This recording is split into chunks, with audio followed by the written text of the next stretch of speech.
Hello? Okay, I can hear you. Okay. How much clearer do I sound? Because I don't have Good. headphones on today. Pretty good. I think Awesome. I don't know if my mic cord, the cord for my mic was acting kind of weird, so if I just sit really still, I think we're fine. Okay. Forgive me. I got a drink in my hand, like an iced tea in my hand, and I ordered McDonald's about 5 minutes ago. So if I just randomly leave, it's because I have to go get my delivery. Yeah, it's cool. Cool. We have a lot of things to talk about in this episode. Oh yes, we It's do. the But list is can we literally just call this? This is why Peter Scanavino deserves an Emmy, and here's why. we could, I to don't be know if honest. We I. clickfly titles every week. I just make up stuff on the Well, fly sometimes. because it should. It should. Oh, It and then should. plus Barson, but you know.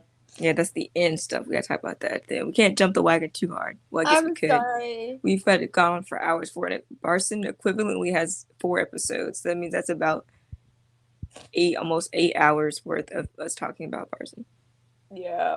for 8 hours. Not on the same day, of course, but that's a lot of time. There's so much to talk We about. don't talk about anything else. Well, No, mainly. Not really, anyway. no. Uh, Um, yeah. So, well, if you're new here, this is The Truth Runs Deep, an SVU slash organized crime slash fanfic podcast. I'm Kalli, and I'm Terryn. and Yeah. welcome. Yep, welcome. Well, this is a fun show. It This is. is episode 9. Is Uh, it really? it is episode 9. That's Uh, crazy. yeah, it's been we've listened over 150 listens. Oh my So god! Yay! Thank you, everybody. Do do do do do do do do do do do. Do do do do do do do do do do do do do do do do do.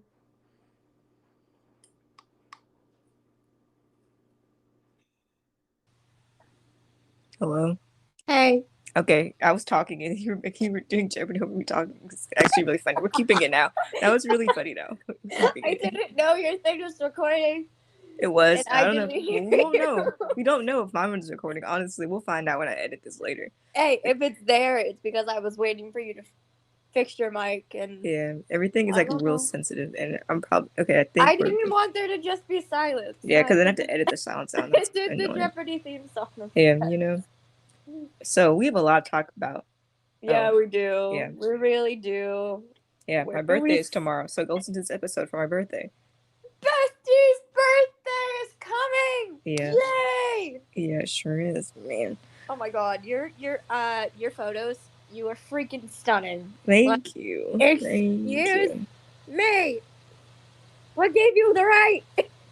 I was like, I never take photos. Most of the time, I just generally look. I'm a shorts and t-shirt kind of gal, so dressing up is Yeah, I don't. I mean, like, there are times I'd be like, "Ooh, I look cute. I'll take a picture." Mainly, no, but you looked freaking stunning. Thank you, thank you.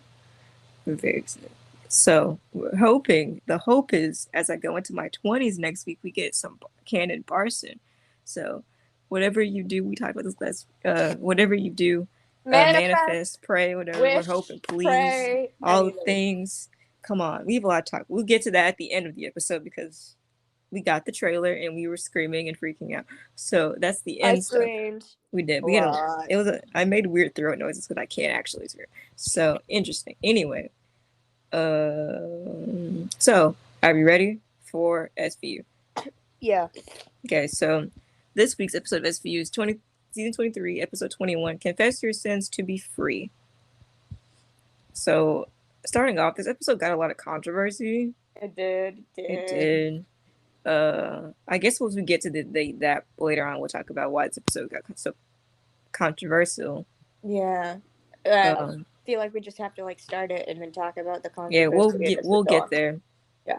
In a second. So, the episode starts with like a woman in confessional in the Catholic Church, mm-hmm. and how she's committed adultery and cheated on her husband, and how she wants God to forgive her because she doesn't want to keep doing it. But then she goes back again and says, "I did it again."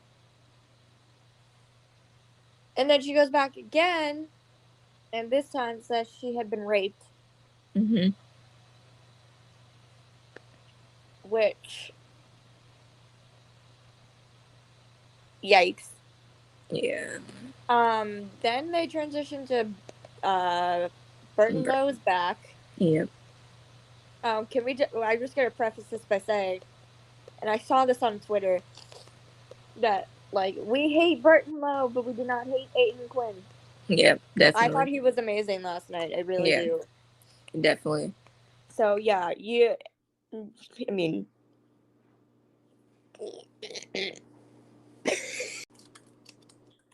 Hello.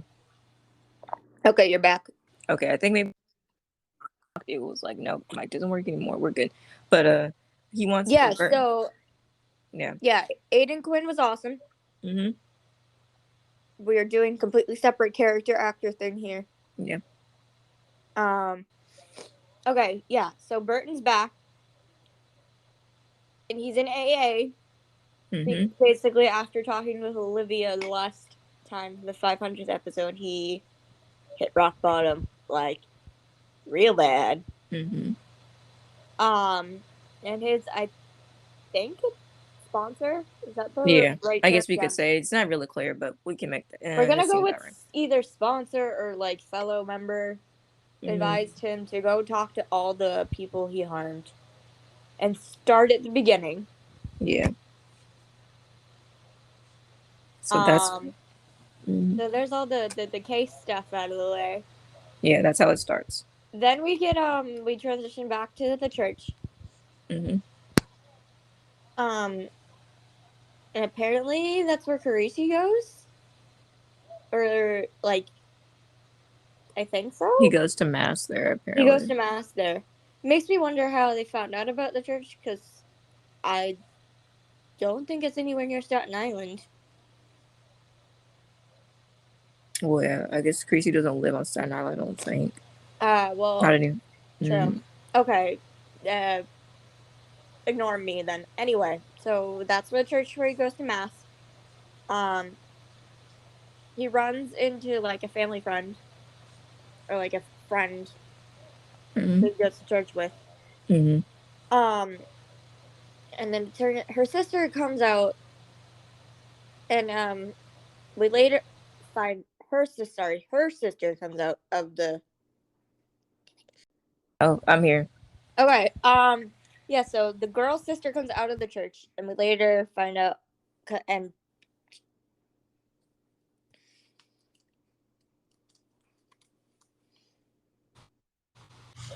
Hello. okay, still here. Okay. The girl comes out of the church, and we find out that she's the girl who's been doing all the confessions.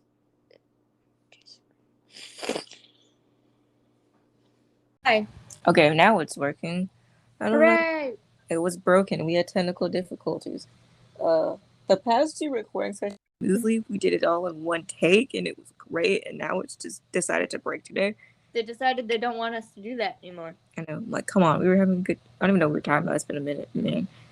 About 2 second 10 span. We were talking about how the crazy was about to walk into the church, and Oh yeah, we did. okay, so he walks into church and greets both of the priests. We didn't write any of their names down because I forgot they were. I do. Father Duffy is the one that he's known since middle school. Mm-hmm. And then Father Regis is the other one. Yep. And then they asked Carisi if he had a date yet. Mm-hmm. If he started pre-Cana yet. This is the second time in a row my dad has pointed out shit stuff to me, and I'm like, how did I not realize this? So, because he hears that and he immediately goes, oh my god, like, oh, and I'm like, what did he say? And he's like, free Cana. And I'm like, what does that? I stopped as it hit me, and then I started screaming. And we're like, oh. So for those of you who don't know what it is, or because I think it's a Catholic thing, but it has like biblical references in it, And so apparently pre-Cana is a course or consultation for couples preparing to be married in a Catholic church. Mm. Reference from the wedding feast in Cana.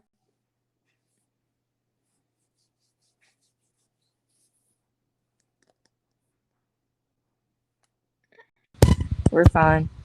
Everything is fine. The wedding feast in Cana, where Jesus performed the miracle turning water into wine. At some point, we're doing Clarice's proposing soon. Because he said, we didn't write down exactly what he said, but we should have. Did you write what Clarice's response was down? Nope. I was too busy screaming. Yeah. We don't. He's. He said he hadn't even asked. He said she hadn't said yes yet because he hadn't asked. Oh my god. Or something like that's what he said. Something like that. He's like, so. I don't know. I was too busy after it hit me. I was too busy screaming because. Yeah, man. Oh my god. Yeah, I was like, Rolly's wedding. Question mark. So in the timeline, it has been like a year since they first started dating. Mm-hmm. Almost a year. It's been. I have a count up. I have a count up for that too. Hold on. My gosh. I have count ups for everything. Okay. Okay, you do that while I keep talking. So So in the season finale, season 22 is. Release has been canon for 344 days. Holy crap! Considering we never thought it was gonna happen, or like nobody expected it to happen when it did. I was like, oh. Yeah, so last season, the season 22 finale, Wolves in Sheep's Clothing, is when they had their first kiss. Yes. And now we are like probably getting a freaking proposal. Yeah. I literally probably, but realistically, people probably think it would be weird for them to be like, we're getting married, like proposing in like a year. But I mean, they've known each other for like 7.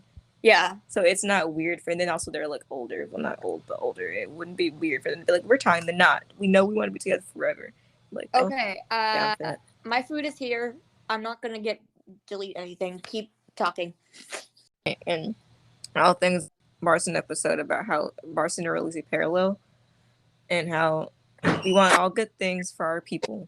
All good things. Pray, manifest. I don't know if that part was on the recording the first time I said that. This recording session. There's nothing wrong with saying it more than once. I was like, this recording session went kind of whack. So who knows? Who knows what will be here? But we actually, by the time I sit here and edit this. Okay, yeah. So we get Barson in next episode, and apparently a Release proposal. So you know. Yeah, that's what we want. Pray, manifest, whatever you do. Good things, all good things, all good things, all good things. All good things, please. Okay. Okay, I got my food, so ignore the eating noises. Okay. So, the next thing. Most of the time we're snacking or doing something during the podcast anyway, so it's not like it's weird. I got McDonald's. McDonald's is always one. My family is out. I'm home alone, so I'm recording in my kitchen and decided to get delivery. So yeah, this is how I live on the edge. We do. I constantly live on the edge. We talk about how much I live on the edge. But anyway, yeah, I think we covered all that in that section. The only thing is I have to hide all the evidence for my family to come. Well, I don't know how it's gonna happen. The bag is huge. Well, sometimes it's good to treat yourself. You never know. Yeah. My life is wild. I mean, I'm a teacher. Things are good. It's near the end of the year. Things are getting a little crazy. So. Yeah, fair. Reward yourself. Okay. Reward yourself. Yeah. So, reference to proposal, and once my dad pointed it out, I was busy screaming. Yeah, there was another time. I can't remember what, but it's an episode earlier this season where they walked past a married couple. Oh yeah, it was. I think it was the season premiere. Was it? Man, it seemed like it was so long ago. It might. It does feel like it was long ago, and I think everyone's asking, and Noboru was like, "Yeah, it actually means something," and yeah, they're like, "Oh." We were all like, "Excuse me." Yeah. So fingers crossed. I don't know. Whatever you do, we're excited about that. I guess we need to keep going because we're gonna ramble about this for 20 minutes if we don't keep going in this episode. Yeah. We'll do an episode of more ship stuff at another point soon, probably. Probably. Okay. So yeah, we get that. Oh. Hello. Oh. Are we good? Did everything break again? Maybe. Nope. I forgot what I was saying, and then my dryer went off. But I know. I thought it was my microphone. I was like, what's that No, sound? this is what happens when I'm just doing it without anything. You hear all the sounds in my house.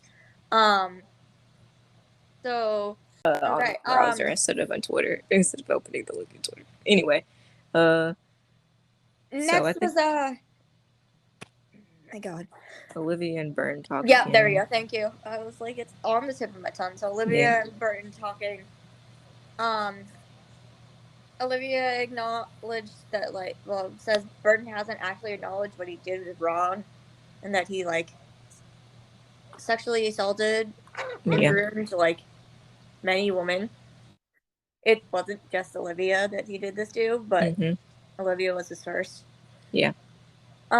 He said something along the lines of like him being her boyfriend at first, and I wanted to be like, no. I mean, yeah, that's how Yeah. you thought it started, but no. Yeah. He talks You're about this again not. later. He brings up this point a little bit later, but yeah. And that's when Olivia's in her office and Finn and Carisi come in. Our guys, they both like notice something's up.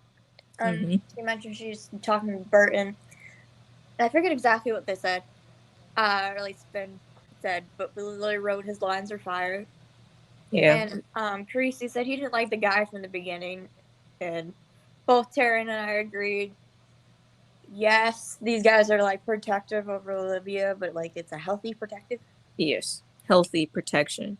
See, protective. They care Healthy. about her and want Mm-hmm. her to be okay, Yeah. concerning what Burton She's did to her. yeah. She's been through a lot the past year. Oh yeah, I It's been, love. This scene was small, but I loved it so mm-hmm. much. It does. I really enjoyed the scene. It means a lot that the guys Yeah, care about her and you want her to be definitely. okay. It shows how much, like, a lot of most of the people like talk about like when dynamics with Olivia. It will literally either be like Barba and Benson or Stabler and Benson, but Finn and Carisi are just as important to Olivia. Uh-huh. So to have this little scene where they're like making sure she's okay, Mm-hmm. tugged at the heartstrings, and I It does. loved it. We did. We really love this scene. Like we text through the episodes. So And I literally texted him like, "We love our protective guys. we do. We do. Yeah. We Um, do. So then that's when Carisi brings up the possible rape case. Yeah. With Audrey. That's the girl's name. And how like she doesn't know if what she wants to do, but Carisi thinks like no, Olivia like was eventually like maybe talking to a woman Mm-hmm. will help her. So Carisi and Liv go to talk to Audrey about what happened. She said she mentioned that she's having the affair. Mm-hmm. That her door was unlocked in case the guy was going to come over. Mm-hmm. But then the rapist came over instead with a ski mask on, raped her, left. And then, she had to go on with the rest of her day. Mm-hmm. Was there anything else after that, like Mm-hmm. in regards to that scene, or? I don't think so. I think we kind of that's kind of just like the introduction to the squad gets to the case. Yeah. And then Burn comes in again. I'm pretty sure. I think it's right after that. Yeah. If they talk. Like Olivia's busy working, and he's going to her freaking precinct, trying to talk to her.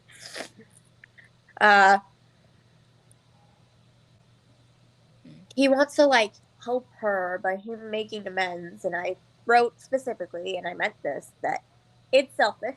Mm-hmm. Like, maybe not necessarily to quote Warren's tweet, but yeah, kinda. Olivia doesn't owe him anything. Nope. Yeah. I literally I forget what the tweet was exactly, but my reply was, I feel like a lot of replies were the same thing, where Olivia owes him nothing. He owes her everything. Yeah, definitely. People are kind of mad that Warren mentioned that. Yeah. And it was a dumpster fire again. Oh, We yeah. love you, Warren, anyway. We do. Like, kind of have a question, and it's like kind of in poor taste after the fact that it's like, this is her groomer. Yeah. They specifically mentioned again, he was 21 and she was 16. Yeah. Yeah, so Burton and Liv talk. Liv just seems like uncomfortable, and like Don is like, we have a major case we have to take care of. Go. He leaves, and Finn immediately like straightens up or like looks up to make sure Liv is okay, and he's like, I don't want to talk about her, or I'm fine, Finn. It's just, gosh, Finn will literally do just about anything for her. He does. Finn cares so much about Olivia, and it's such a like you don't talk like, and particularly in it's not really talked about much how protective Finn is of Olivia, especially when you watch like 1.0. He still is very protective of her then, but it like really grows after post Stabler. Oh yeah, he's like yelling at Elliot to like protect that Olivia. episode. Yeah, he's like you're. Yeah, I can't remember the episode, but this one time he goes off on him. Like me too. Off on Finn, but Finn goes off on Elliot because he was doing something. I forgot what he did. I forgot now, but I forget what it is. But there's one line in particular I'm thinking of. Finn tells Elliot, "I watch her back, not her backside." Oh yeah, I was like. Also, it's like yes. Also, yeah, Elliot, keep your freaking eyes to yourself. Freaking eyes off of her. You're married at this point, dude. Yes, was he at the time? I don't remember. I mean, he never was not married until never technically got divorced. So then he was technically always married. Yeah. They never like turned the papers in, so they were still he and Kathy were married. Yep. Anyway, and in 2.0, all the stuff that he did after like Dodge put out that memo, it's like wasn't sure if Olivia was going to be capable of leading her unit again type thing, and Finn was like, nope. My favorite scene is the end of Gone Baby Gone when he's in the office and he's like at the end of Gone Baby Gone where Finn's still at the office and then Dodds comes in and is like, hey, did she go off and like go work on the case? And he was like, no, she went home just like you said. And then he's like, oh. And then he's like, I'm glad you're on your side. And he's like, count your blessings, Chief. And then like, and he's like, dick. Because like, yeah. It's like,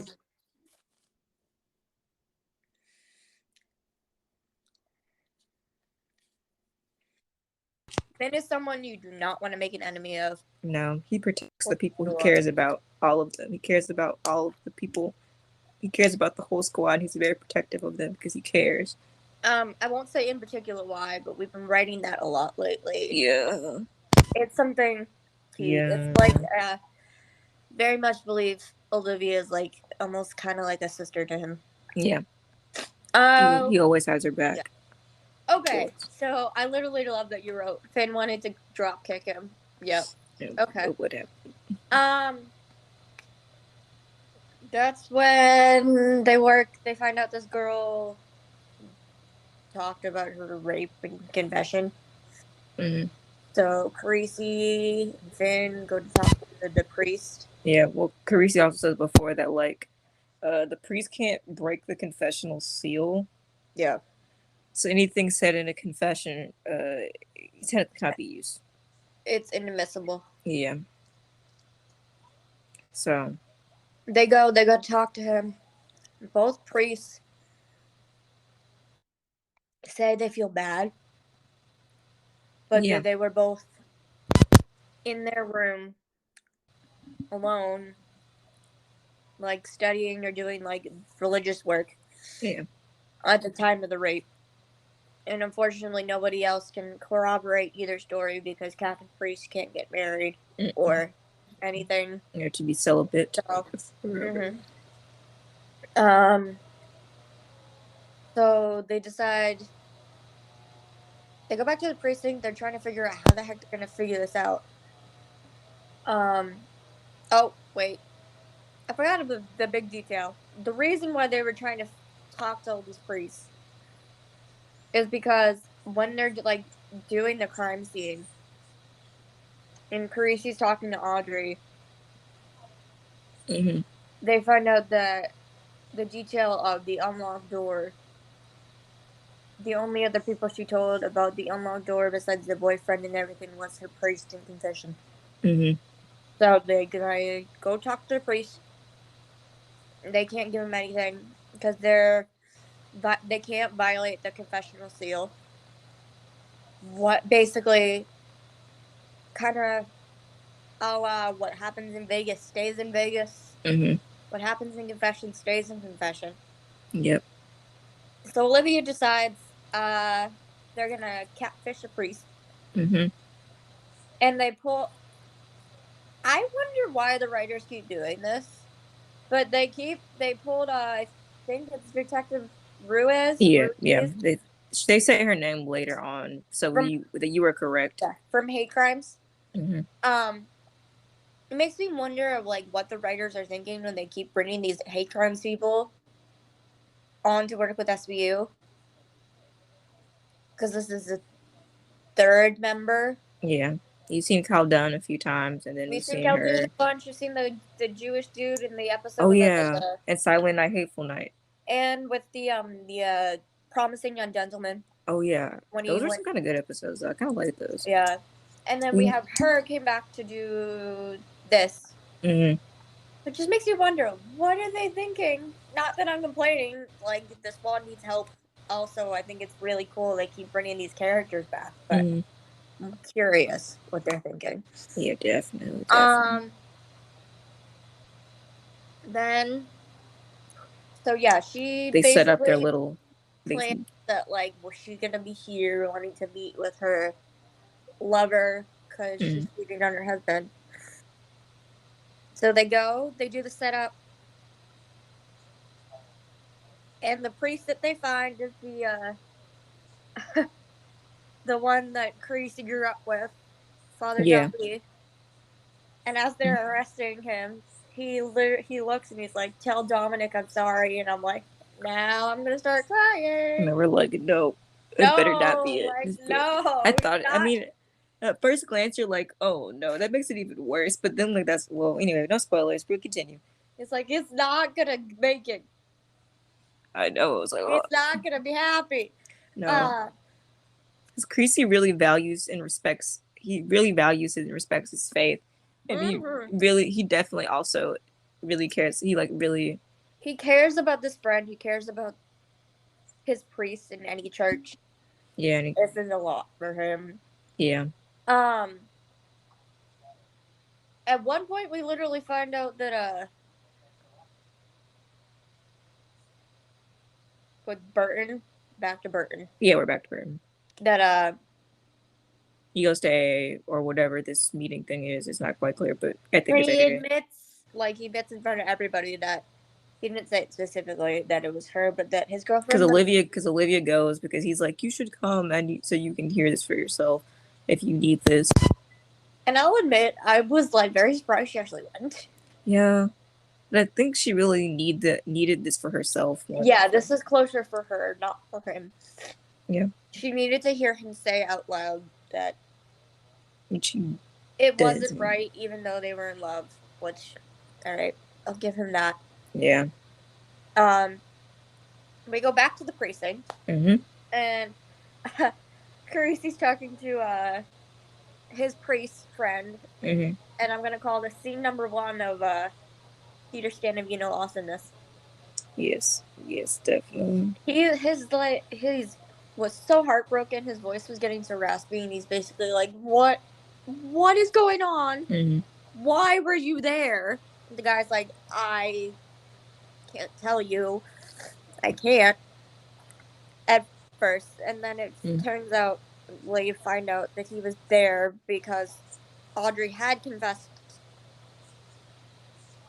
Like he wanted to make sure that what happened to Audrey didn't happen to somebody else. Yeah, he was trying to protect the next person because he's the only person who knew because it was told in a confession.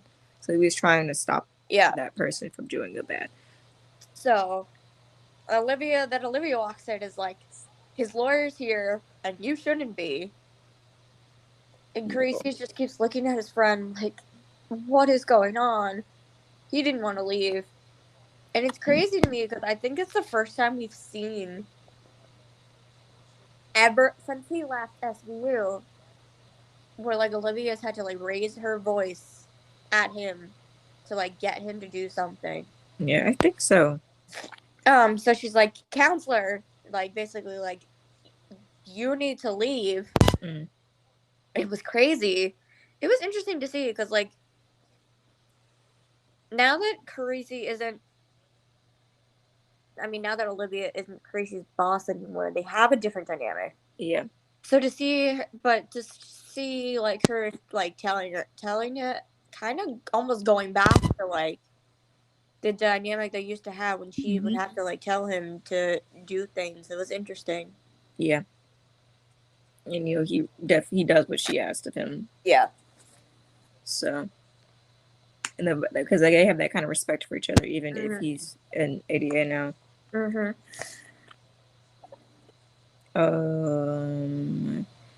She says when Carisi steps out after like Olivia says she says something similar to that. I don't think I got it quite exactly what she said, but she says we both been blinded by people who we both been blinded by people who I don't know what I was trying to write. I think I had a dyslexic moment, but we both been blinded by people who I don't know what she said, something like that, but we thought we both I don't know what she's actually trying to say. My mouth brain is not connecting. Like we've been blinded by people who are what we thought they were. I don't know. My brain like broke when I took these notes. Or like we're blinded by people who we thought we knew who they were. Yeah, that's what she said. I don't know why my brain broke when I was typing this. I don't know who was she talking about, but I don't know. I was like, I wrote this down because who is she talking about? We literally there's like two options it could be. There's two. And one I like and one makes me want to cry. Yeah, we're talking. Yeah, so this line is very, very. I feel like everything done in the show is very intentional. So, this line has some sort of reason for being there. Anyway, and whoever she's talking about, I'll leave it up to y'all. Yeah. So since we find out that like Duffy didn't do it, it means it's the other priest, Father Regis. And because they can't break the confessional seal of Audrey and him, because Carisi is the one who cracks the code that like Duffy can't say anything because Regis confessed to him. They have to go see if he has any other victims from his old parish. And unfortunately, he does. Yep. And it's the same MO. That the door was unlocked. The woman was having an affair and cheating on her husband. And the guy rapes her. Yep. We also find out that Regis sends white lilies to his victims after he rapes them. Creepy. Yeah, that's real weird. And just like horrible in every sense of the freaking word. Afterwards, we get Carisi swearing, and I honestly don't know if we've ever gotten him swearing. I did a quick Google search. White lilies are a symbol of purity. Oh shit! Even worse. That's why I was like, let me Google this real quick. I'm just curious, and then I was like, oh. Oh god, that makes everything worse because he's literally telling his rape victims like, "This is what you get because you decided to cheat." Now, according to Google, it says. White lilies are often used at Christian weddings. The reason for this is that, like in ancient times, white lily symbolizes virginity and purity. The white lily is often known as the Madonna lily and often depicted in religious art as a symbol of the Virgin Mary. Dang. Okay. That makes it even worse. Yeah, it does. Okay. Back to Carisi swearing. I don't know if we've ever gotten him swearing before. I think we have. I don't. Okay, if we have, great. I'm pretty sure we have, but not as an ADA. I don't think. I think as a fine. copy has. I'll take more. Anyway, I want more of it. It's like They're literally talking to the priest, and he's like, "Son of a bitch," and I'm like, "Excuse me," like, but yay. Then we also find the big other Burton plot twist because after Olivia's done talking to Parisi, a woman walks in and says she needs to speak with her, and we find out she was at the hotel where Olivia went to go speak with Burton in the 500th, and then after Olivia went to go speak with Burton, because the woman is his editor, and they were talking, they were both drunk, but he raped her. Yeah. So, well, he makes the argument that he didn't know because they were both really drunk. Okay, I'm still here. Have to feed my dog, so I'll be walking around, but I'm here. Okay. This is the most chaotic episode we're trying to record like ever. But this is what happens when I'm home alone and nothing is structured. I think I said the part people got really upset about this part. Hold on. People got really upset about the fact that like Burton told he says they were both That is nothing. You can't consent when you're drunk. Yeah.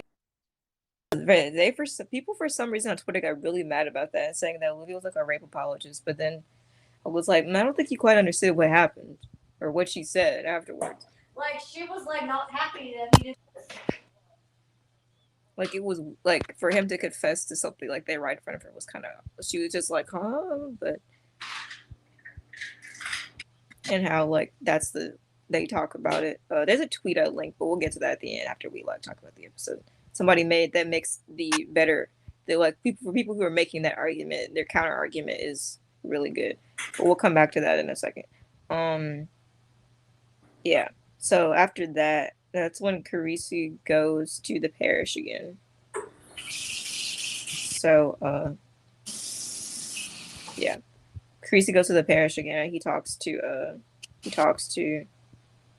Father Duffy again. This is Peter Scanavino awesomeness scene too. Yes. This is why he deserves an Emmy. Like, we're gonna keep going about this until someone does it. Like, give this man an Emmy.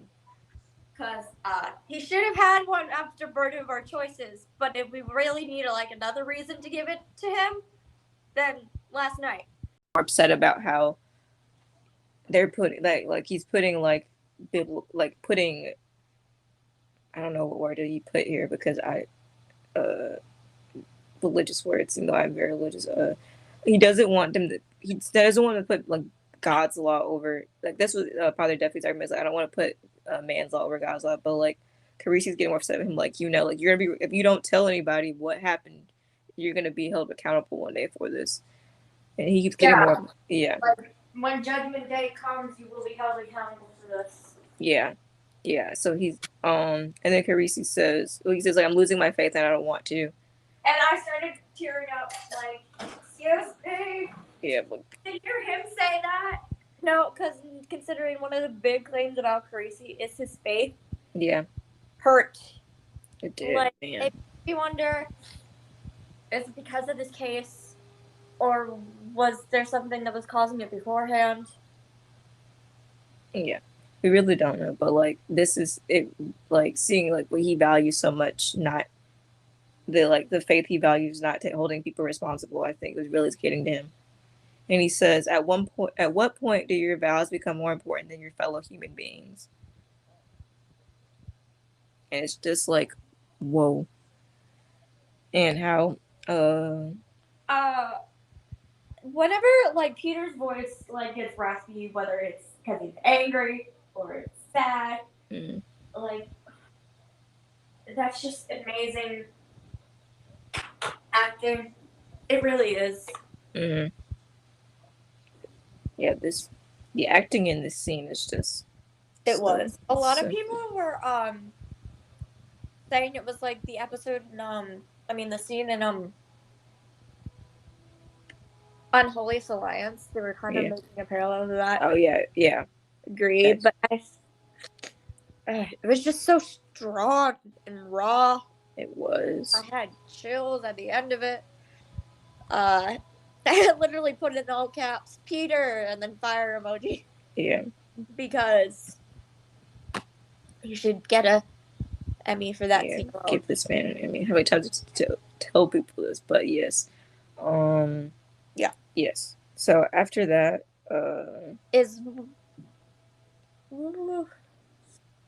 after this part, I don't know what exactly happened to our brains because like the notes are like, I remember what happened because this was just like this was just like yesterday. So it's so.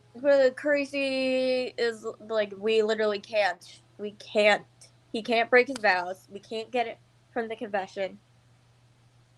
What else are we like? They didn't know what else to do until they find out that Regis goes to visit his mother's grave like every week.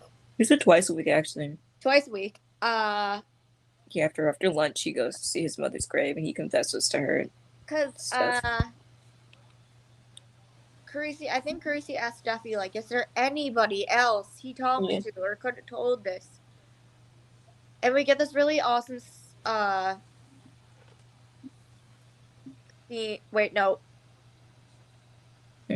Hold on. We missed a part. So before that is when Olivia goes to see Burton. And says that the woman that he raped wants to put him in prison. Oh yeah. Burton like explains like how his rock bottom, how he really hit rock bottom after his conversation with her. And I forget exactly what it was, but that was probably, even though I'm supposed to hate this dude, like it hit, and that's because of Aiden's because it's not like we're excusing his behavior because it's bad. No, but like he wants to be held accountable, which not many rapists do. So yeah, like he admits that he did something bad. Like sure, maybe the other things he didn't admit, but in this situation he did say what I did was wrong, and it was bad. Yeah, so people got really mad at Olivia about that she talked to him about it. Yeah, so back to where we were about. That's when we get the scene where Olivia and Carisi are talking in his office. And she plays the recording that the woman had of her conversation with Burton. And they're like, she wants to go to trial. And then Olivia asks like how the update is with the Audrey case. And then we find out that the only person that Regis has told this to is dead. Yeah. Because it's his mom. And so Finn and Velasco set up this little like trap. Yeah. And the dude, I mean, I know nobody else was at the cemetery, but dude, you're in a public place. And I wouldn't confess to a murder. Not a murder, but I wouldn't confess to a rape in a public place. I know, and he did it in like big detail too. No, it was very awkward. You're like, why would you say this out? So he specifically states that he raped Audrey. He also finds out that he doesn't really like his mom. No. He's like, he's glad both of his parents were in hell. That's what he said. Because he says why he hates her. He put white lilies on top of her grave because we found out Regis's dad killed his mom. Yeah. Because she cheated on him and he strangled her with a belt. Because Regis also does this as his MO to the women that he raped. So basically, he got all this from his parents. Yeah. Right. Yeah. So they arrest him. Then and Velasco arrest him and he's like, what? And he's like, because we heard what you said. We recorded everything you said. Yeah. At the end of the episode, we find out Burton's pleading guilty. Yeah. He's gonna go to jail. Yep. The priest is gonna go to jail. Olivia and him talk one more time. And she's like, "This is gonna take it. Like, I'm gonna take this like one step at a time." Type thing. This is another scene where people are like, "Why is this happening?" Yeah, people really hated this scene. But I think she needed that for herself. It wasn't for Burton. She doesn't apologize for Burton. She doesn't forgive Burton because he's like, you don't even have to forgive. He's like, you don't even have to forgive me. And she's like, kind of just looks at him. So she doesn't even forgive him, and that's reasonable. That's okay. Oh, whatever he decides. There's a tweet that somebody that why wouldn't it? I just Twitter opened the link. Oh, I did not ask you to do all this. Yeah, that we both know.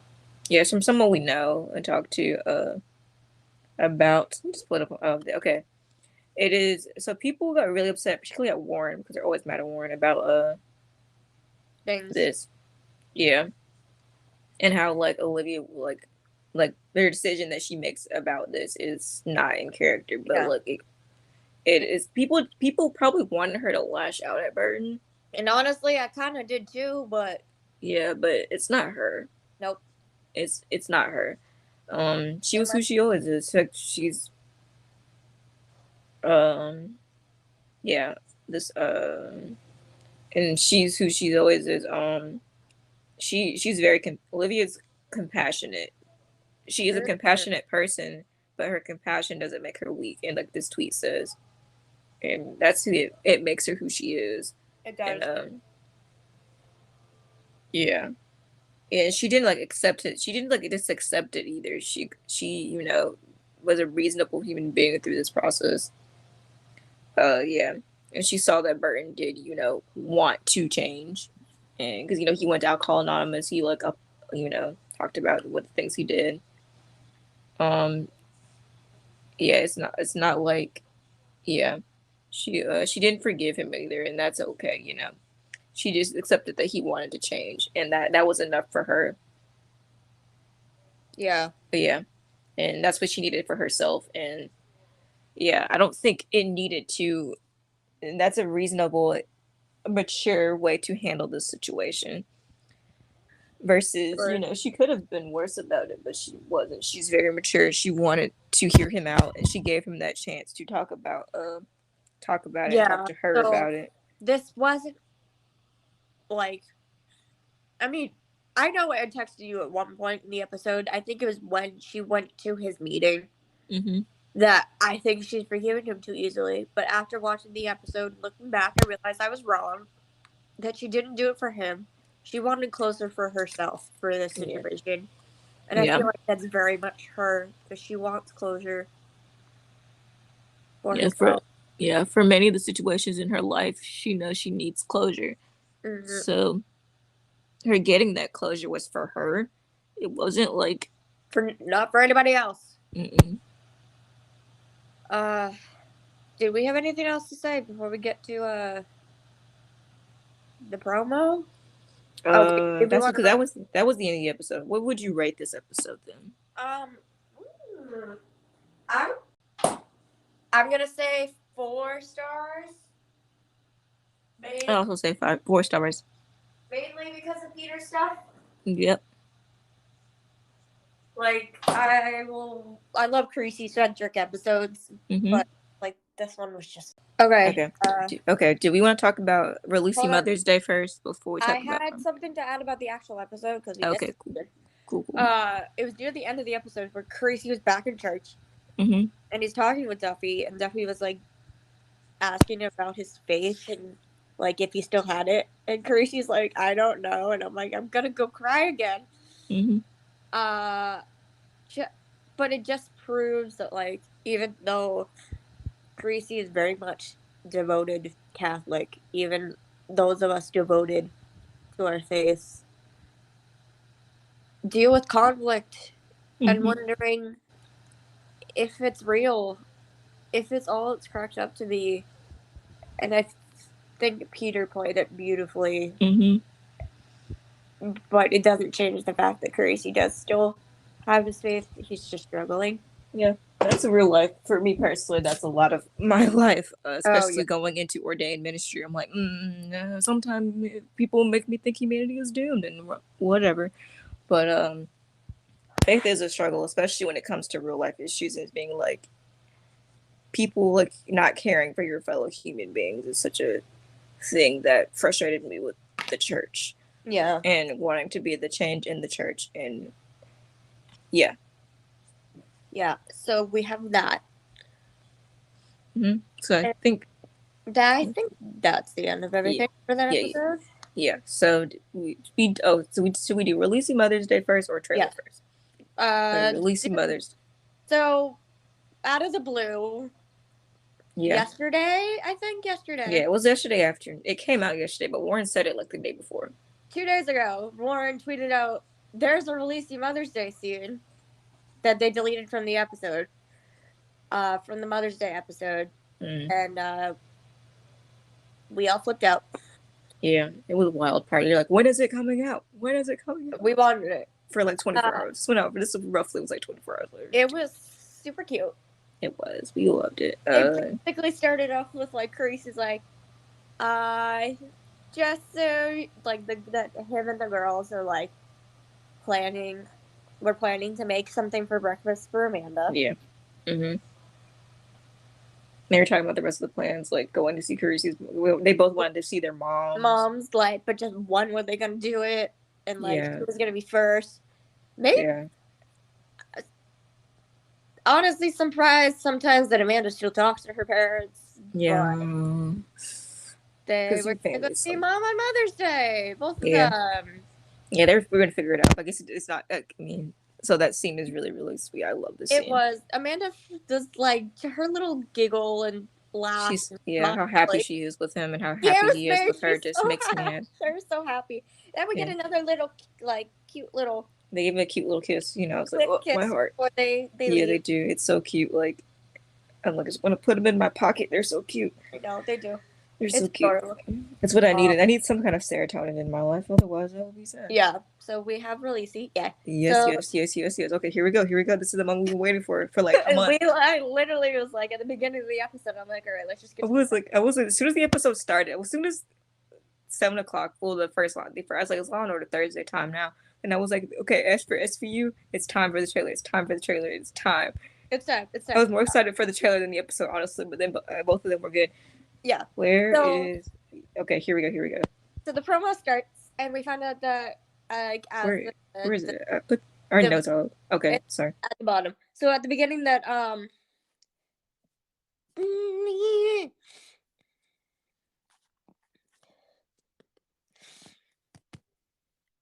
You kind of went into strange noises. I went away again. Hold on. No, you were making strange noises, and then like how I make strange noises, and then I was getting frustrated. I know this recording has gone so. I'm gonna have to edit it so much because I have to put the pieces back together and find out the pieces that have nothing.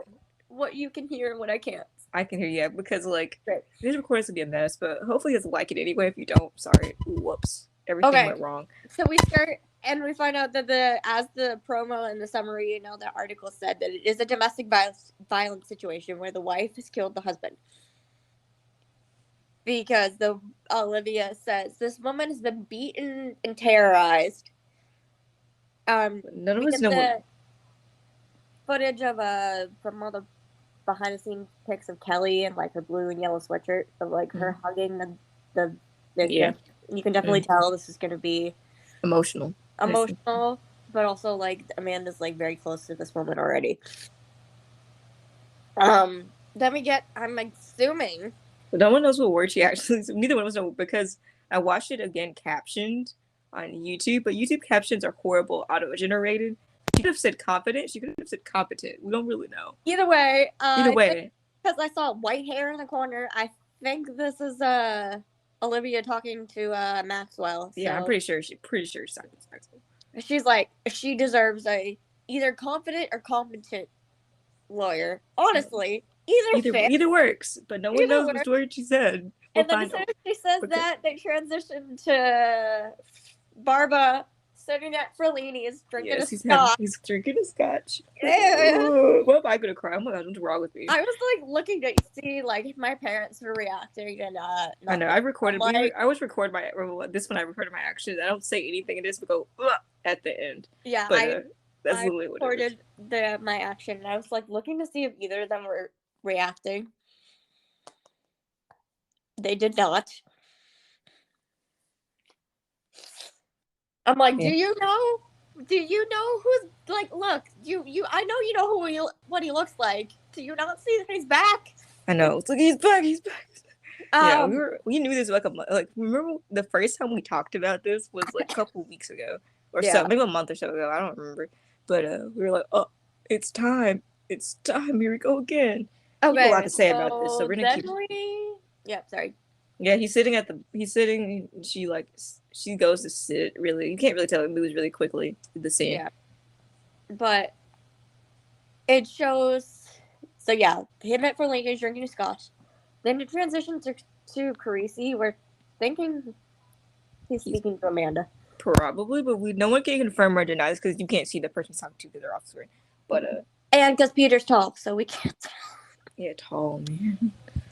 So Carisi's looking at whoever he's talking to, and he sounds confused, and he's like, "I thought he and Benson weren't even speaking." And then I was like, hold on, Hold pause. up. I was like, pause. Wait a minute. Everyone Pause. knows this. This is not information y'all know. So yeah, like apparently, Terryn, you really think they wouldn't freaking notice? I mean, they would, but like, no one's discussed it in the episode. Nobody said anything. So this is the first time where we realize her squad knows something's happened. Yeah, we're that Carisi knows enough to know that he and Liv weren't even talking. No, it was like, huh? Until now. I know. I was like, because we get Carisi versus Barba Part 3. And look. Yeah, we had our theories. The acting is always amazing. But I'm getting kind of tired of it. Yeah. I'm like, But it's the terrible writing of the forbidden episode.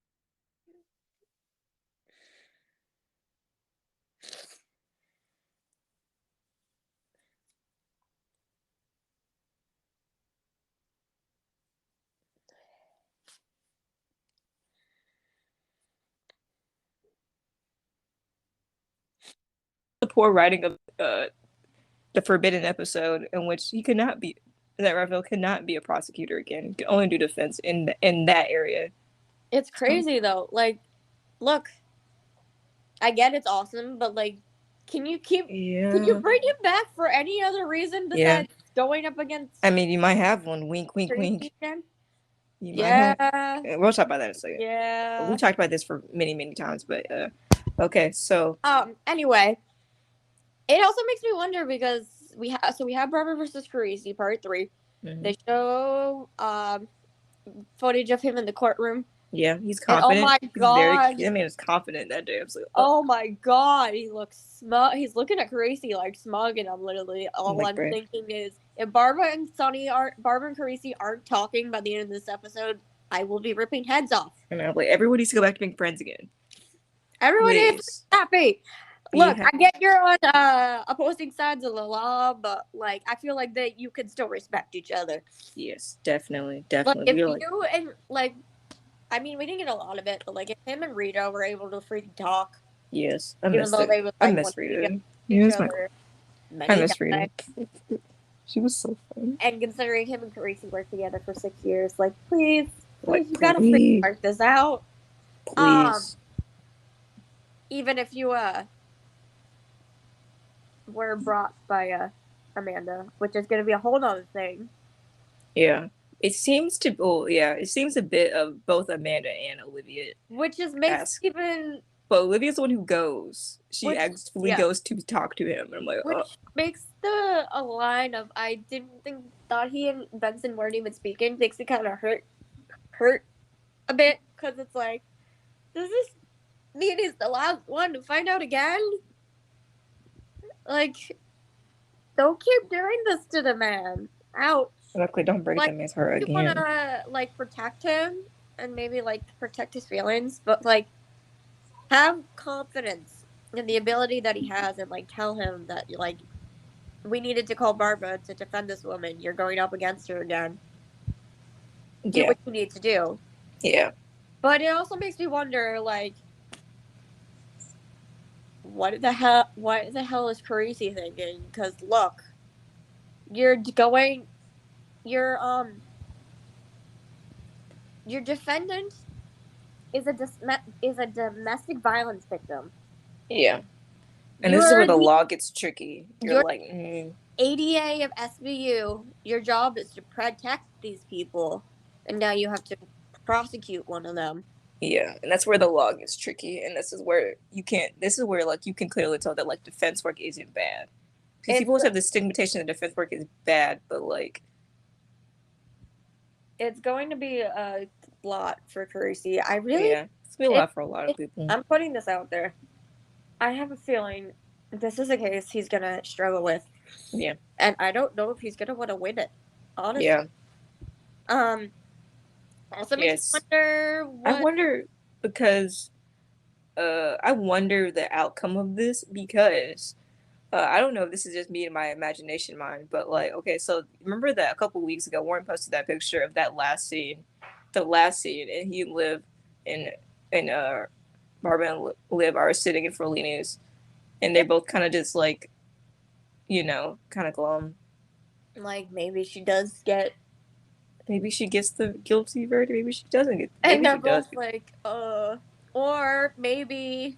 Maybe Barbara wins and he feels bad because it'd be the first time he beat Carisi. Yeah. But there's a lot of feels in this. I also wonder, like, Betty Buckley's in this episode. Yeah. And there's pictures of her in the courtroom. Yeah. With Raul.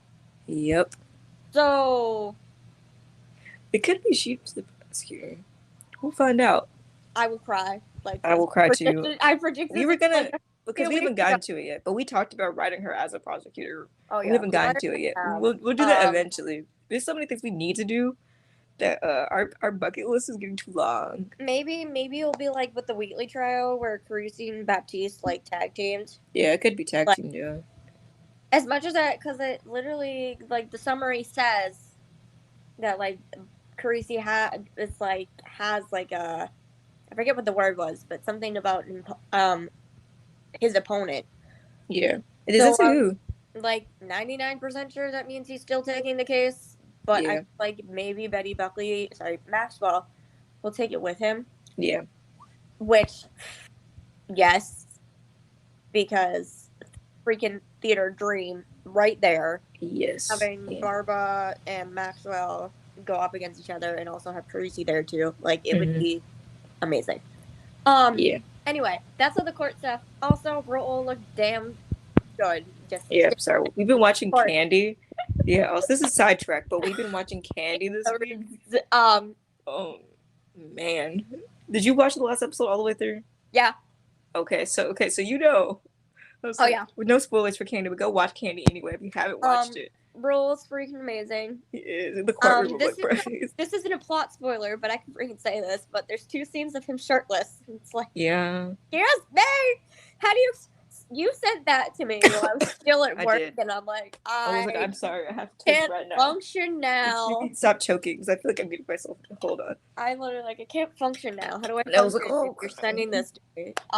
Yeah. Okay. So, anyway, so we get that. Also, Raul looking really good in the courtroom. Not only like smug and confident, but like the beard and the suit. Yes. I know. Kind of like the beard's grown on her. Oh, the microphone. I think this state of the beard. The salt and pepper beard does things to me. The state of the beard in the courtroom, just like that picture. Like I know people have turned. Okay, hold on 1 second. I need to go ask my grandmother something. I will be right back, but keep talking. I will. So yeah, like that state of the beard and everything, it's like perfect. Gonna wait till Terryn comes back to talk about the next stuff because none of us saw it coming, but also kind of did. Like it needs something that needs to be said. It's really interesting to me to see. Hang on back. It's really interesting to me to see like Barbara now that he's a defense attorney, like how his tactics changed, but like also how it's still him. Yeah, it's yeah, he's still very much himself. It's up. We will excuse 2309 because we don't even know what it is. Yeah, we don't know. We've discussed this 8 million times. We like why literally it's like 1913 and 2309 we don't talk about anymore. No, 2309 I'm kind of okay with, but Yeah. 1913 no. Nope. Canceled. Nope. Throw that in the garbage. Burn it. Acting wise, amazing. Oh yeah, I forgot the acting is in 2309 is I'm not 2309. Acting in 1913 is kind of I don't ever watch it again, but like I watched it literally. I watched it twice only because of the acting. I watched it one in like a half times. Anyway, I waited for you to come back before we talked to the big back. Okay, that's something else to say, but I forgot. Something else I was going to say about it. Oh, we were talking about plug for Candy. Go watch it. It's on Hulu. He plays another defense attorney, and he's wild. He's a wild man. Oh yeah. Oh boy. Like in many interviews, everyone's like, they're like, so how's he appointing another lawyer? And he's like, he's not Don Crowder. He is not Barba at all. He's like, absolutely not.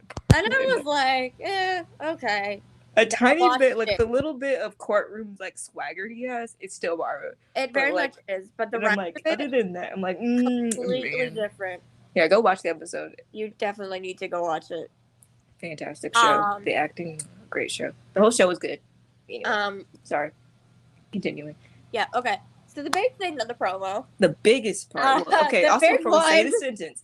Some people watching this got a cut version of this sentence. And we literally, I wrote it down. We wrote it down because some people were like, that when I looked it up on YouTube to send to people, and it's like, people were like, what are you talking about? I was like, no. On YouTube, people who uploaded this on YouTube cut. Some places it's been cut, and some places on TV it wasn't.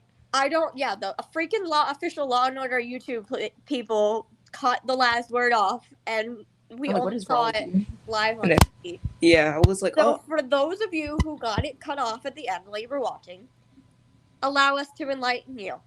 Yes. So Barba looks at, so they're at Torlini's, I'm assuming. Yeah, I'm pretty sure it's Torlini's. They're going to Torlini's anytime possible.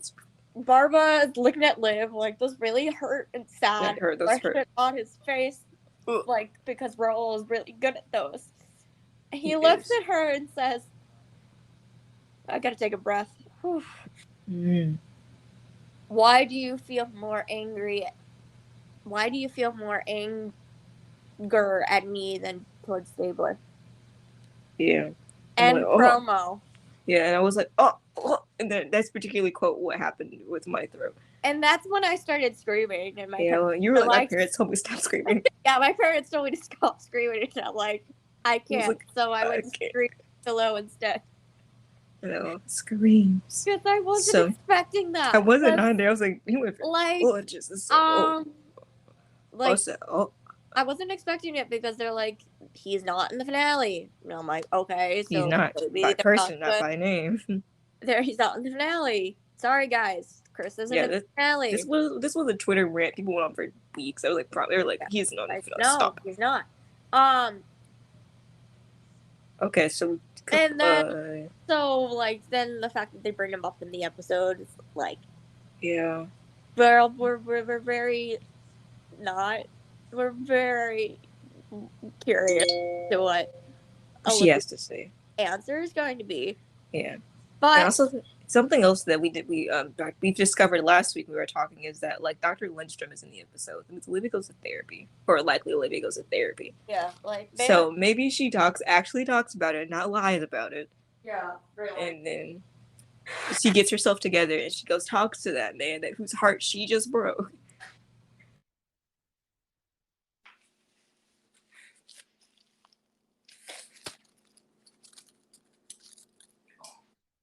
Olivia's not talked about like really any of that to anyone post 2309. It hasn't even been brought up again. A little time Stabler has been talked about, but not that. And I'm like, so whatever Olivia has to say. But we're kind of hopeful because there's some information we also got this week. There's information we got. Raul was on the red carpet for a Candy premiere event. Yes. And because the things are coming out around the same time, the interviewer is asking him about the finale, and they're like, we wrapped 2 weeks ago. Benson and Barb are pretty great together. I think the fans are going to be really happy, and he has like the biggest smile on his face. And I was like, oh. Yeah, then I sent that to you. You think you're at work, and I was like, Kelly, where are you? I think I was like at a break at the moment, and I like No, watched it. you took you a while. You answered me for like 20, 30 minutes later, and I was like, oh, where have you been? Because Because the episode is fun. I always send this gift when I think about friendship. The episode of SpongeBob where he goes to boating school, and Patrick's like, Patrick's really sad about it. He's like, what do you normally do when I'm gone? And he's like, wait for you to come back. And I was like, this is literally our friendship. This is us. So yeah, she sends me that, and so Raul has the biggest smile on his face. Yeah, there's that one. I forgot to link the other one, but that other one where he says, onto that. Yeah, there other one where he says like that like Barbara and Liv have a great. What does he say? I think he said they have. There was an interview where he's talking about all these things about Barbara, and he specifically, like, out of all the things he can say, says that the deep relationship he has with Liv. Yeah, and I was like, oh. First, we get deep relationship. Also, he uses the nickname, and I was like, oh, I'm gonna have a heart. I'm in the fear, so we have good hopes. And then also Warren decides, all the stuff that we're getting.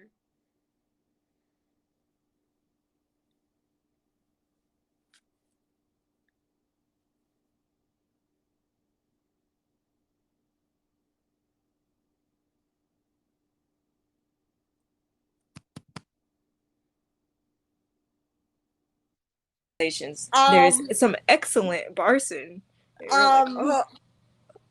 Finish your sentence because I have to scream about something. I did. I said he said some excellent Barson. Okay. So I was looking at the replies of the tweet. Yeah. And someone asked, is Finn on the stand with some shrewd remark? And Warren says no. But how about two former Tony nominees under direct and cross-examined by two former Tony nominees? Oh. Just to clarify, both Raul and Betty Buckley are former Tony nominees. Yep. Please, God. No. Oh my God. It's gonna be wild and man. Oh boy. Like, if it's literally like them freaking going up against each other, I will scream. Yeah. We're not gonna be okay. Next week, if we just have heart attacks instead, sorry guys, if the podcast is canceled, if we just die. I love how he's literally like, yeah, these are all the theater things. I'm literally about to reply. I'm gonna reply. Oh my God, Warren, we know you see us, Warren. You need to listen to the podcast. Oh my God, yes, in all caps, because I don't know who Warren, for my birthday, listen to the podcast. I'm telling you already. I don't know who the other two are. The other nominees. Oh, I think the guy who plays Lindstrom has a Tony nominee. Yeah.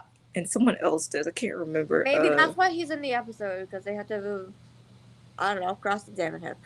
Maybe, yeah. But, yeah, so there's that. I don't know who the other one is. I'm trying to think of all the people who's on the show, who it could be. Mm-hmm. And yeah.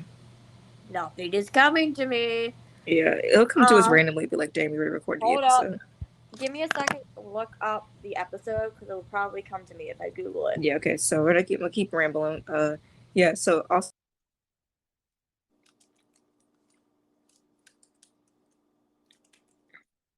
here, yeah, and then if that does happen and we get some excellent Barson, wink, wink, wink, and we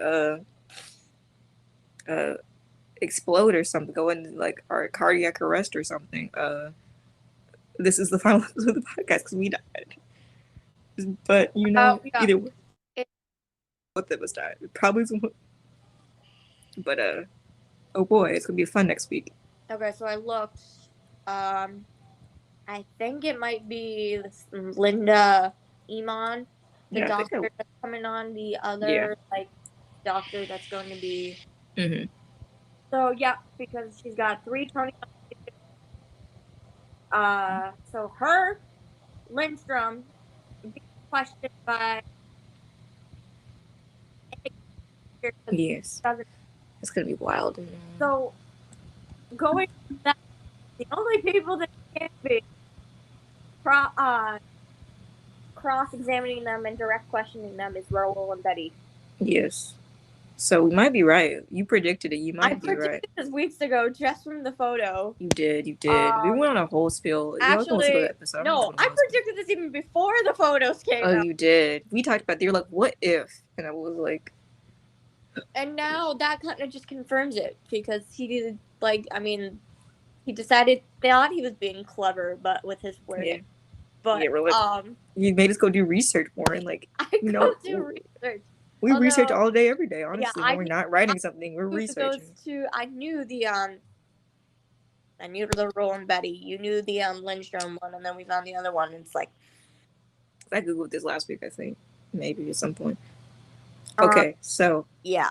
So we get some excellent Barson, but just both die instead of going to cardiac arrest, and the podcast is good. Sorry.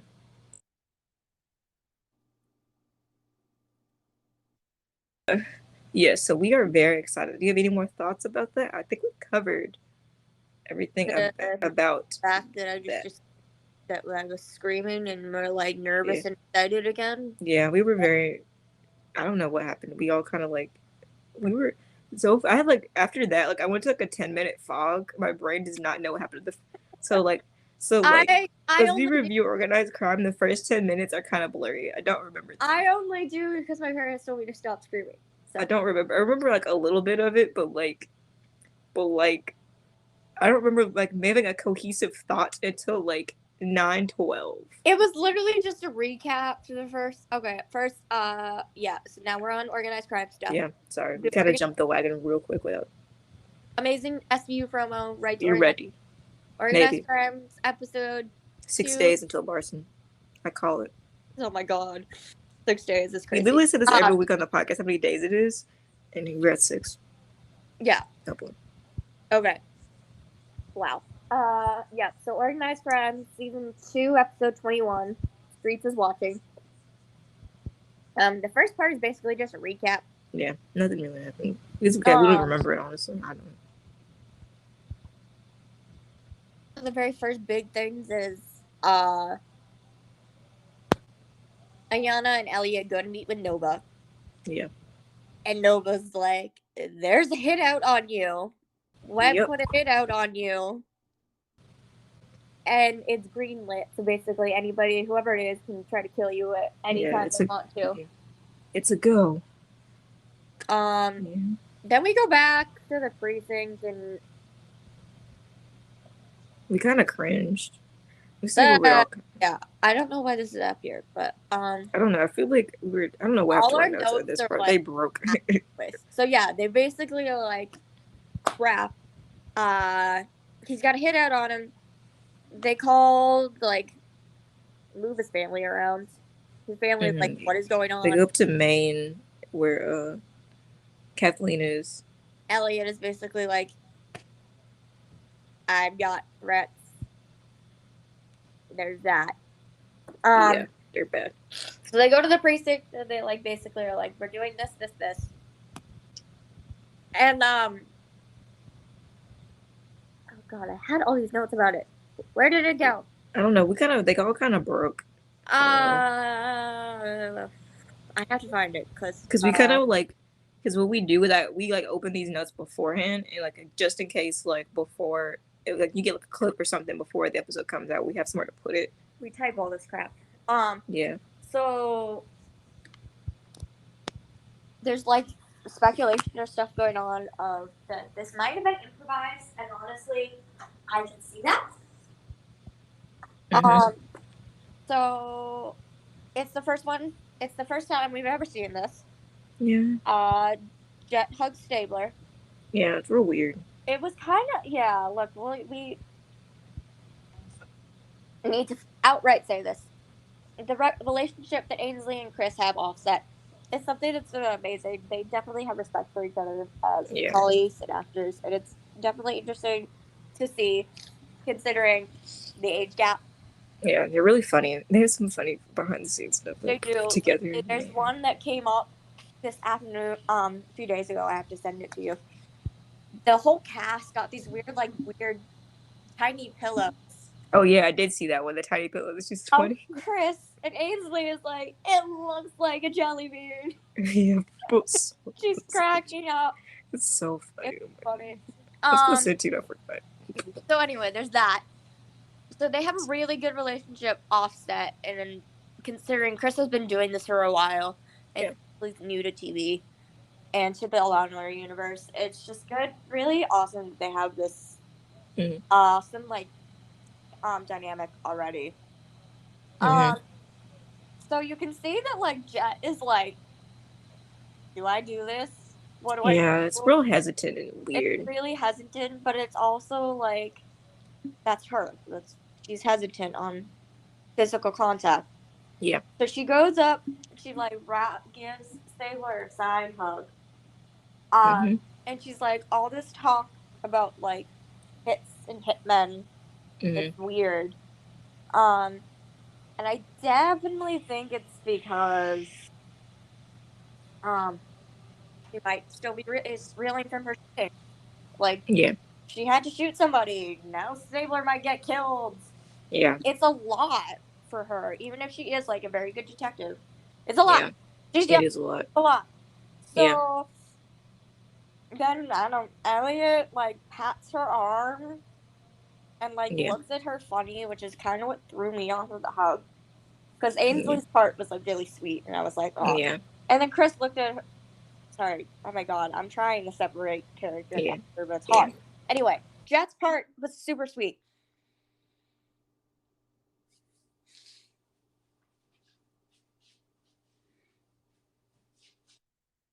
Jet's part is super sweet. Stabler like pats her arm and looks at her, and he's like, um, it's okay. Like it's okay that it's weird or something. I'm not going anywhere. And she like breaks the hug, and he's like, good to know. Yeah. It's kind of like their hug seems like I think I said this. Like it seems like it seems like a you might die, so I'll hug you to know that I care. Um, my parents gave me like the biggest compliment after that scene. Well, first my dad laughed because he was like not expecting Jet to go hug her.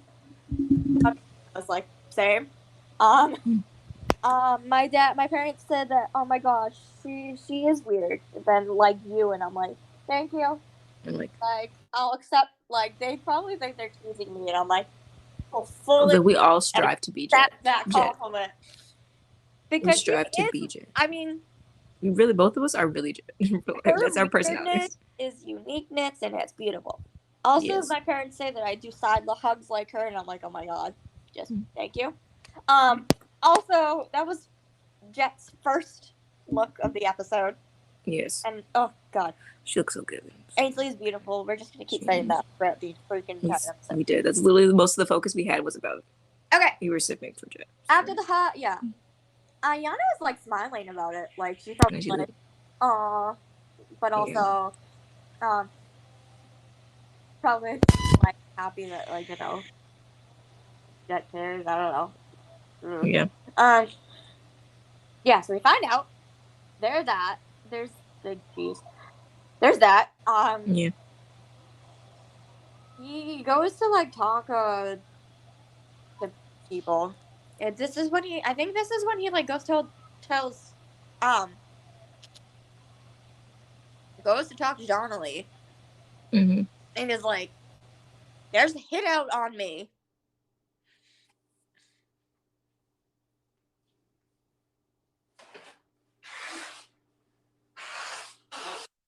Like, well. Oh, sorry. Okay. Yeah, Donnelly's just like, well, you know.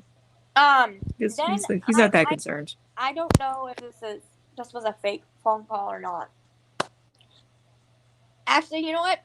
Fake phone call or not, that's not the important part. Because either way.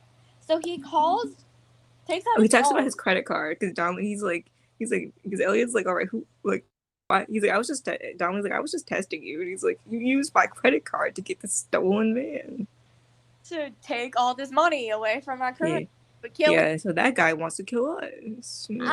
That's how they get to that conversation. So he picks up this phone and starts talking to Jet. And I immediately typed in Hellcat, why is he calling Jet in front of Donnelly?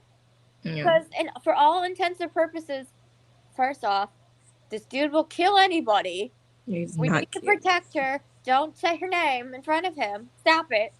Also, he's undercover. Yeah, he's not supposed to be. You're not supposed to be contacting. Yeah, I didn't think about that. He's not supposed to be talking to Jet. He's not supposed to be talking to Jet because he's undercover. He's supposed to have left Organized Crime and not want anything to do with it because basically the last part of contact Yeah, the fight. The fight that he had with Ayana and them suspending him is the last part of Yeah, you're not supposed to be friendly. talking he's supposed to have with organized crime. So Yeah, I feel like Down's gonna put all the pieces together, and I that's what gets to the he's like, we'll get there at the end of the episode. But yeah, Don's gonna put all those little pieces together and be like, so yeah, so Don only knows about the hit. More things.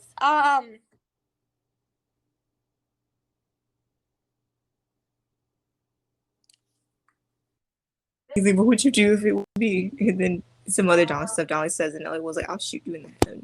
Yeah. So like, my first thing is the next thing is this when he goes to visit Webb? In a second. He talks a little bit more. Don was like, you know, like he's talking about loyalty and stuff, blah blah blah. And then this is when he goes to Ellie's walking down the street and gets shot at. Is the next part. And then he goes to like none of us saw that coming. Like, no, I was zoned out. I was still in my zoned out era, and then I heard the gunshot and jumped. Like Ellie Steele just got shot at. Excuse me. Yeah, look, he may not like the character, but also he doesn't need to get killed by a sniper or no. Nolan. So, yeah, that'd be a lame way to go, man. Anyway, apparently, yeah, he's talking to Bernie on the phone, and he dropped his phone. She's flipping out. She's like, "You okay? You good?" Elliot, I was like, "Bernie." I was like, I know she was freaked because he was talking to Eli at first, and he's like, "Grandma's not doing good," and then he's like, "Let me talk to her." So then he tries to talk to her. And then Bernie was so scared. Yeah, like, oh. But after that, then yeah, that's because he goes to Z-Web. I'm like stupid. You are an idiot. Sorry, that's how you get dead. An idiot. You decided to go by yourself. You went to alone to talk to the person who put out the hit on you. And I'm like, that's how you get murdered. And when I say Elliot Stable is a walking liability, this is what I mean. Yeah, Webb literally looked at him, stood up on his desk, and looked at him and was like, "You are either suicidal, out of your mind, or both." No, he was just like, "Yo," you were like, "Oh, yeah." It's like, we wrote that Nova's outfit is fire. It was. Anyway, the next things. Because literally, there's a lot of conversation we didn't pay attention to. No. Just the fact that Webb was angry. Elliot's like, "Don't kill me." Also angry.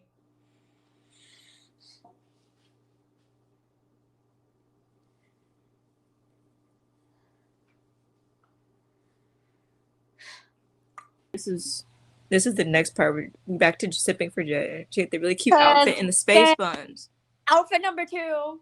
Yeah. With a cute little black shirt and skirt. And cute little space buns. Yeah. She's so cute. Yeah. Couldn't think of the actual name of the hair. No, you didn't know what they were called. I was like, space buns. You're like, yep. But I decided to just describe it as like quirky Princess Leia vibes. I love looking at. Oh, that's a joke. I only account that I keep my other accounts. I don't block banned words on my like spam Twitter, for jokesies, and man, I saw a wild tweet, but I'll screenshot it into the group later. Yeah, you have to do that. Anyway. Okay. Anyway, I love my spam Twitter. We get this cute little scene of like Ayana and Jet talking about like they're trying to figure out who killed Stabler. Mm-hmm. And they're like, they got like a grainy security footage, and they're like, Ayana's like, "Can you figure this out?" And Jet, with her little sarcasm, was like, "Do I live for the challenge?" It's like, yes, or like, yes, you do. We also we get another transition. Mm-hmm. Oh wait! Before that, we have the big thing. I think. Yeah. The big thing. Elliot and Ayana are like he's like Donald's called him getting up the Brotherhood, and Ayana's like, you shouldn't answer that, and you shouldn't. He's like, and he goes. He's like, I have to, so he goes. So he doesn't listen to his sergeant. Never does, but whatever. Okay, so he goes. They fight, and oh my god, Chris's facial expressions in this scene. It's like, I was like, oh no, he was not expecting this one. Nope. So turns out Donnelly's about to head out. Donnelly stepping down from the Brotherhood, being the leader of the Brotherhood, and his whole group is like, "What? What? You can't do that? What?" It's like, it's fine. You're in capable hands. Yeah, he wants my number 2. And Elliot's like, no. Definitely talking about me, are you? No, he's literally like, no. He's like, not me. He was like, yeah, so Elliot's like, what the hell do I do? He's like, he's not talking about me, is he? And they weren't even, John was about to head out. He was like, I got my $2 million, bye. And and that's why everybody's mad. It's like, they're like, you talk about loyalty and all this stuff, but you're about to take this money and go. Yeah. So we get that. After that, we get back to the precinct, and we get another Jet outfit. Yes. So we're at this cute little pink sweater, and his hair is like pulled back, and like there's this cute little braid up top. Yes. We simmed for Jet like the whole episode. That was so all. That's the conclusion we made of this episode is. Yeah. This is where the information that I put at the top goes, I think. Yeah, we kind of just randomly blurb sometimes. So we find, because Stabler's trying to find out. No, wait, this is at the beginning of the episode. No, I think I forgot to. I don't know. Something happened. And it was weird. Guys, sorry. So before we continue, this is at the beginning of the episode. I remember because she's just in her first outfit and her hair is down. They're trying to figure out. Oh yeah, because last episode, Elliot gets this bullet from a tree. Yeah.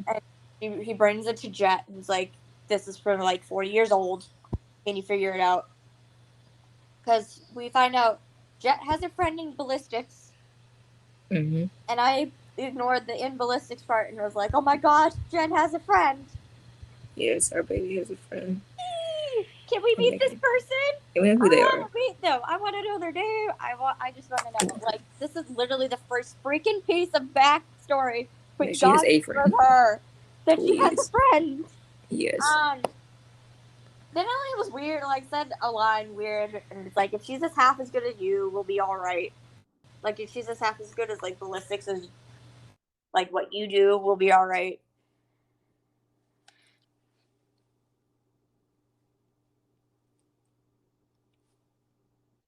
And he interpreted kind of weird. He says it weird. He looks at it weird, and once again, Jet looks at him like, "You're complimenting me." Yeah, what he says his compliments don't come off as compliments. He doesn't even think about it like that. He's also just surprised that like he's complimenting her because it doesn't happen a lot. Yeah. Okay, so that was that. That's the beginning of the episode. Back to where we were before. Now we're on. This is how I keep track of things. We're on Jet outfit number 3. Yes. I don't know. I was copying and pasting and moving stuff around. I didn't do it all the way. But anyway, so this is when they find about this line I accidentally put in the wrong spot. It does not belong there. We find out about the hit person. The hit person. Jet finds out it's not a hitman. It is not a hitman.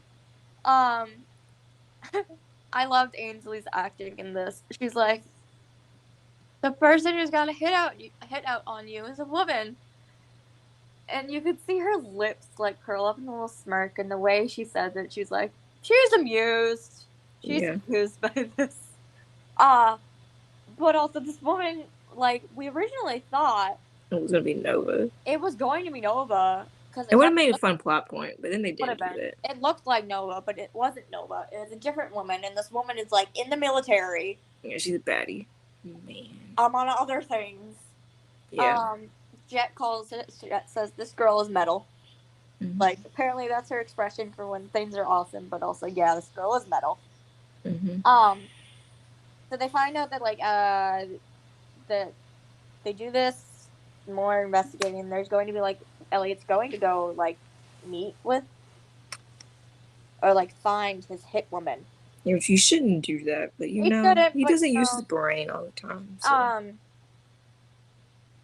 And Jet pulls out this, like, piece of technology and, like, hands it to him, and Elliot's literally, like, flipping it around, like, up and down, and she's like, I'll give you a tutorial, because Stabler doesn't freaking know technology.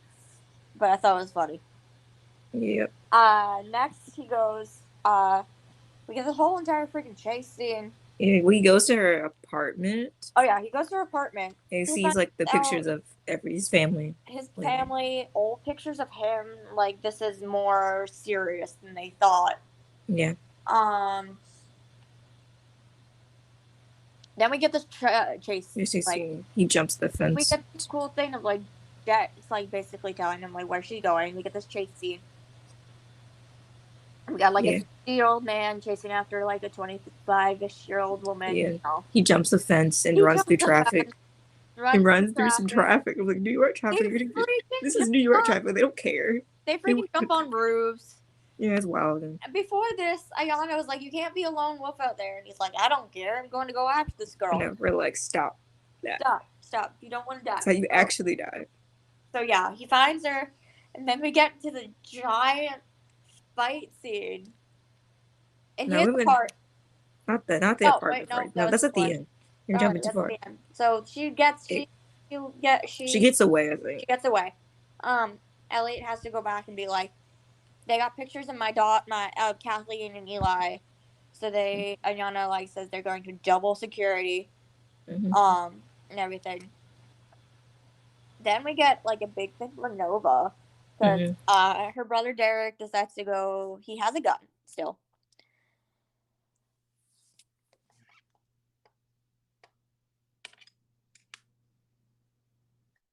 He thinks he's going to confront Webb, which is a terrible idea. Yeah, because for multiple reasons. Like he goes out there with the gun, he literally puts the gun down, and Webb's like, "Put the gun down, son." And I'm like, oh. And then Nova walks in and is like, Because she sees Webb starts to pull his gun, and she's like, whoa, like, whoa, whoa. crap. I got really worried that like somehow the brother was gonna screw something up. I did too. I was scared. I was like, somebody's gonna die. Someone's not making that decision. decision. I'm like, somebody's gonna die. He's gonna accidentally reveal that she's undercover. Yeah, that's what she shouldn't get to stop talking and not use her name. He literally, luckily said Carmen and not Nova, which is her undercover name. Mm-hmm.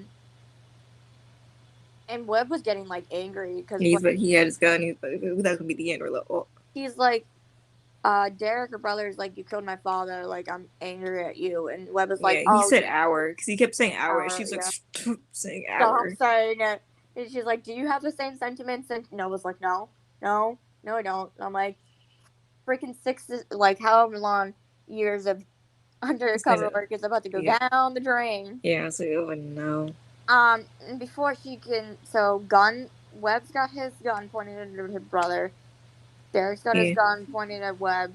Before Webb can do anything. Yeah, Nova's in between them. So she pulls her gun. Her gun and shoots her brother in the leg. And you're right, because she's like, I think she thought Webb would have shot to kill him, so she did what she had to do to like not only keep her cover, but also like save her brother. Yeah. Make sure he did not have fatally been shot.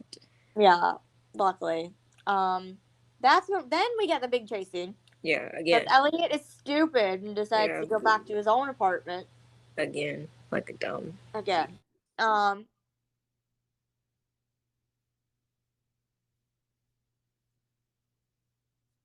we get this crazy fight scene. It was like where like this woman is like basically like she held her own. Like you go, girl. There's like some interesting tactics that I've never seen before. She did. Like, one point, actually, this is one of Elliot's. So he like takes a sweatshirt, he like ties it around her wrist, and like pulls it a certain way, and it like disarms the girl. Yeah, he's trying to disarm her. She picks up a knife at one point. She just cut him with a knife apparently because somebody points out the scar on his neck. Yeah, they freaking go through a hole. The window, the wall that makes Eli's bedroom is no more. They like literally shatter through glass, and she's on the floor. They arrest her. They bring her in. Yeah, it was wild, man. Then Elliot goes to interrogate her, which is what I say. You can interrogate the person who tried to kill you. And you were like, no, but since when does he follow rules? And I said, that is exactly my point. And he's just like, yeah, whatever. And he's literally like, oh, we haven't had a chance to talk. And I'm like, dude, you shouldn't even be talking to her. Yeah, that's how you get in trouble. In When the you get first into, place. you cause more trouble for lawyers later. But this show doesn't care about lawyers, so it's no courtroom for real. But you know, I feel like that would be a thing that would get you in trouble with the defense. But anyway, whatever. Yeah, and they point out that like they're like, man, she roughed you up good. She did. Yep, sure did. I was like, oh man. So then they transition back to Donnelly and his wife because Donnelly's got the money in the bags, and he's like, all right, we're ready to go. Yeah. And he's like, I got a whole freaking new passports, new names. Private plane to believe. Go. And the wife is like, promise me we'll come back. Like, we'll have a family. She wants to settle down, you know, do normal things, not, you know, rob. We'll come back for Christmas. Yada. If they make it, they made it. Yeah. Then we transitioned to Nova with her brother. She got tickets for him to go back home to Chicago because she does not want him to be involved in this anymore. Mm-hmm. Like you're a pastor. Yeah, don't be doing gangster. Don't do this gangster stuff. Then we get I think this is when we get the last scene. Yeah, this is the end. And this is another scene. So Elliot goes back to his apartment and like is like surveying the damage. Mm-hmm. There's a knock. There's a lot. Door. Oh boy. There's a lot. There's a knock at the door. Yeah. Yeah. Which still weird. I was like, surprised. Like. Yeah, a little weird. This is Jet outfit number 4. Oh yeah. She's in this like black shirt. Short dress and like black leather jacket. I was really surprised, like, she went to the place. Yeah. To be quite honest, I mean, she had information to give him, but like, she went over to his house. This is late. It's kind of weird. Like, I was on my way home. Like, okay. It was funny though. She had a line where she was like, "You're gonna invite me in," and it literally made me think of like a vampire. It's like vampires can't go into houses unless they're invited in. Mm. I'm like, probably not at all what I was thinking, but like she's polite. She's like, I'm not gonna just walk into your house. You gotta invite me in. Mm. She walks in, sees all this damage.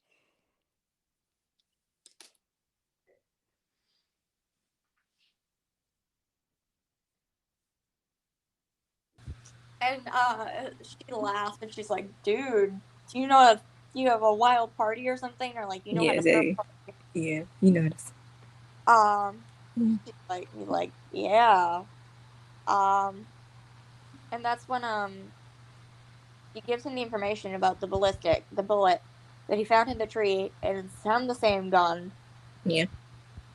That, like, from his father's gun, so it proves the original story that Donnelly said that Stabler's father's partner staged the shooting, shot him in the leg to make it look like a perp did it. Yeah. And Stabler's like, I felt bad. Jet was like, the end. And that was the end. And she's like, I'm sorry. And Stabler's like, it's okay. I asked her this information. It's like, it really. This is another thing that like we do in our writing. It's like it proves that like Jet, in a way, is kind of like a people pleaser. Not necessarily like a people pleaser, but like she wants to do well for the people that she can trust and like give her loyalty to. Mm-hmm. So the fact that she's like giving this information and like it was sad, like I'm sorry. I'm like, excuse me, I'm gonna go cry now. She very much is like has some insecure.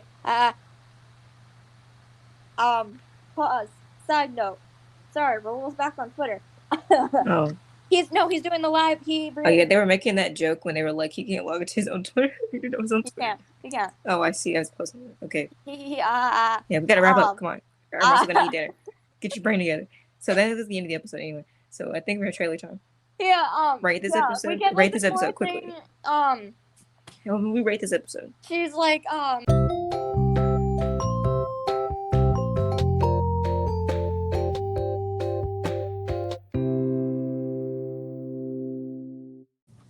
I think this is gonna be a good, smooth recording session. So far, it was so good. I've had I no mic. decided to not use my headphones this time, so you can hear me, right? Yeah, I can hear you. Okay. The mic seems to be fine, unlike last week. I don't know what happened, but now the cord seems fine. So far so good. Hold on, I'm just typing one more note. Give me a second. Okay.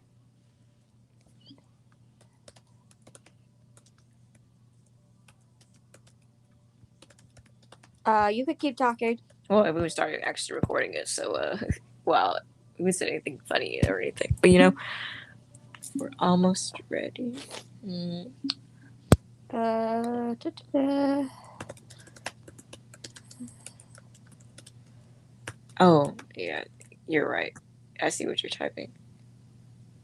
You're right about that. We think we talked about it one time before, but I think in our We'll get to it, but like the fact that like literally the song we put in our thing for mm, Carisi, like, mm, and then we get that, like, yes, stop it. It's even we we sweeter. told Okay. they told them they should put us in the writing room instead. Just put us in the writing We room. did. A whole Wow. bunch of us were literally like, we're just gonna form our own writer's room because, yeah, we should. Okay. Uh,